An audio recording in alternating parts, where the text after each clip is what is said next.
let's talk about Iran. I know there was some talk that perhaps a meeting would happen between President Trump and Iran President Rouhani. Rouhani yesterday before the UN said that President Trump has tendencies resembling a Nazi disposition, and that America's first strategy is a symptom of weakness of intellect. How do you sit down with someone like that? Well, there's not going to be a meeting. President Trump has said when the Iranians are prepared to talk about fundamentally changing their behavior, then he is, of course, prepared to talk to them. Those statements yesterday indicate that they're not in that place.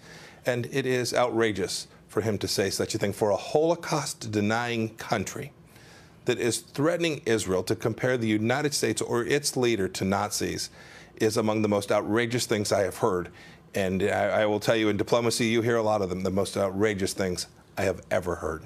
And yet you are ramping up sanctions on Iran. And then the news that Europe, China, and Russia are all going to create this back channel so that they can keep economic relationships with Iran, despite these U.S. sanctions. I mean, what does that say about our relationship with those countries and the fact that they've created this back channel? Look, I hosted a dinner with them last night. There are lots of places we're working with our transatlantic partners in fundamentally important ways on chemical weapons, lots of places where we have great overlap. They've taken a different path with respect to the JCPOA. That's been clear for some time.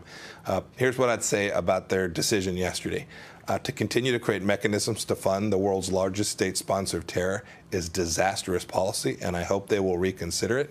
But most importantly, European businesses are voting with their checkbooks. They are leaving Iran in droves. These sanctions will be effective. They are effective, and come November 4th, they'll be even more effective. Isn't it a lot more effective, though, when the world enforces the sanctions than just U.S. sanctions? We're going to be incredibly effective. You can see it. Today, the rial trades at over 150,000 rial to the dollar. The economy is collapsing. There are two reasons for that. One is certainly the pressure that's put in place, but most importantly, it's the total chaos created by the Islamic Republic of Iran's government. They treat their people horribly. They spend billions of dollars committing terror acts around the world, and they don't take care of their people. And you see the protests. You see the anger on the streets of Tehran and in the rural areas. That's a result of terrible government, and the Iranian people aren't going to stand for it, and the American people are going to stand with the Iranian people. I know